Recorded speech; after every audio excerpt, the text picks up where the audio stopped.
അപ്പോസ്തലനായ പൗലോസ് കൊരിന്ത്യർക്ക് എഴുതിയ 1-ാം ലേഖനം, അധ്യായം 3.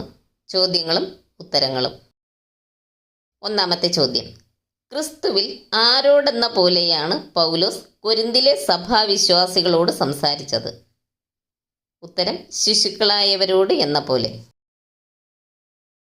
2-ാമത്തെ ചോദ്യം: ഭക്ഷണമല്ല, പാലത്രേ ഞാൻ നിങ്ങൾക്ക് തന്നത്. ഭക്ഷിപ്പാൻ നിങ്ങൾക്ക് കഴിവില്ലായിരുന്നു, ഇപ്പോഴും കഴിവായിട്ടില്ല. ഇന്നും നിങ്ങൾ ജഡീകന്മാരല്ലോ. പൗലോസ് ആരെക്കുറിച്ച് പറഞ്ഞതാണിത്? ഉത്തരം: കൊരിന്തിലെ സഭാവിശ്വാസികളെക്കുറിച്ച്. 3-ാമത്തെ ചോദ്യം: നിങ്ങളുടെ ഇടയിൽ ഈർഷ്യയും പിണക്കവും ഇരിക്കെ നിങ്ങൾ ജഡീകന്മാരും ശേഷം മനുഷ്യരെപ്പോലെ നടക്കുന്നവരുമല്ലയോ? ആരെക്കുറിച്ച് പറഞ്ഞു? ഉത്തരം: പൗലോസ് കൊരിന്ത്യ സഭാവിശ്വാസികളെക്കുറിച്ച്.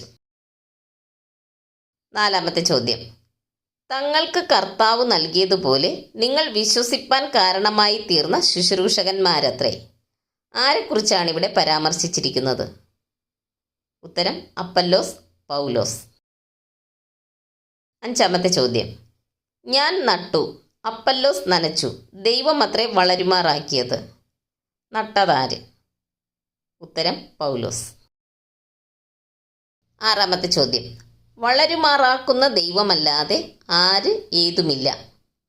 ഉത്തരം: നടുന്നവനും നനയ്ക്കുന്നവനും. 7-ാമത്തെ ചോദ്യം: ഞങ്ങൾ ദൈവത്തിൻ്റെ കൂട്ടുവേലക്കാർ, നിങ്ങൾ ദൈവത്തിൻ്റെ കൃഷി, ദൈവത്തിൻ്റെ ഗൃഹനിർമ്മാണം. ഇവിടെ ഞങ്ങൾ എന്ന് ഉദ്ദേശിച്ചിരിക്കുന്നതാര്? നിങ്ങൾ എന്ന് ഉദ്ദേശിച്ചിരിക്കുന്നതാര്? ഉത്തരം: പൗലോസും അപ്പല്ലോസും, കൊരിന്ത്യ സഭയിലെ വിശ്വാസികൾ. 8-ാമത്തെ ചോദ്യം: താൻ എങ്ങനെ പണിയുന്നു എന്ന് ഓരോരുത്തരും നോക്കിക്കൊള്ളട്ടെ എന്ന് പൗലോസ് പറഞ്ഞതാരോട്? ഉത്തരം: കൊരിന്ത്യ സഭയോട്. 9-ാമത്തെ ചോദ്യം: തനിക്ക് ലഭിച്ച ദൈവകൃപയ്ക്കൊത്തവണ്ണം പൗലോസ് ജ്ഞാനമുള്ള ഒരു പ്രധാന ശില്പിയായി അടിസ്ഥാനമിട്ടിരിക്കുന്നത് എന്തിനാണ്? ഉത്തരം: കൊരിന്ത്യ സഭയ്ക്ക്. 10-ാമത്തെ ചോദ്യം: ഇട്ടിരിക്കുന്ന അടിസ്ഥാനമല്ലാതെ മറ്റൊന്നിടുവാൻ ആർക്കും കഴിയുകയില്ല. ഇട്ടിരിക്കുന്ന അടിസ്ഥാനം ഏത്? ഉത്തരം: യേശുക്രിസ്തു. 11-ാമത്തെ ചോദ്യം: യേശുക്രിസ്തു എന്ന ഇട്ടിരിക്കുന്ന അടിസ്ഥാനത്തിന്മേൽ എന്തൊക്കെ പണിയുന്നവൻ്റെ പ്രവൃത്തിയാണ് വെളിപ്പെട്ടു വരുന്നത്? എന്തിനാൽ വെളിപ്പെട്ടു വരും? ഉത്തരം: പൊന്ന്, വെള്ളി, വിലയേറിയ കല്ല്, മരം, പുല്ല്, വൈക്കോൽ, തീയാൽ. 12-ാമത്തെ ചോദ്യം: ഓരോരുത്തൻ്റെ പ്രവൃത്തി ഇന്ന വിധം എന്ന് ശോധന ചെയ്യുന്നതെന്താണ്? ഉത്തരം: തീ.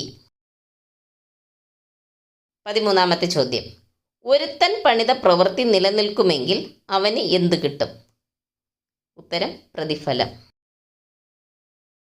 14-ാമത്തെ ചോദ്യം: എന്തു നശിപ്പിക്കുന്നവനെയാണ് ദൈവം നശിപ്പിക്കുന്നത്? ഉത്തരം: ദൈവത്തിൻ്റെ മന്ദിരം.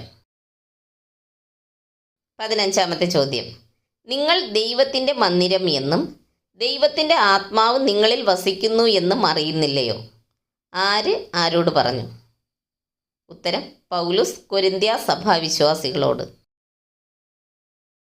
16-ാമത്തെ ചോദ്യം: അവൻ ജ്ഞാനികളെ അവരുടെ കൗശലത്തിൽ പിടിക്കുന്നു എന്ന് രേഖപ്പെടുത്തിയിരിക്കുന്ന പഴയ നിയമ വേദഭാഗം ഏതാണ്?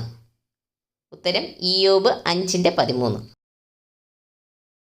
17-ാമത്തെ ചോദ്യം: നിങ്ങളോ ക്രിസ്തുവിനുള്ളവർ, ക്രിസ്തു ആർക്കുള്ളവൻ? ഉത്തരം: ദൈവത്തിനുള്ളവൻ. 18-ാമത്തെ ചോദ്യം: 3-ാം അധ്യായത്തിൽ എത്ര വാക്യങ്ങളുണ്ട്? ഉത്തരം: 23. നന്ദി. ദൈവം നമ്മെ അനുഗ്രഹിക്കട്ടെ.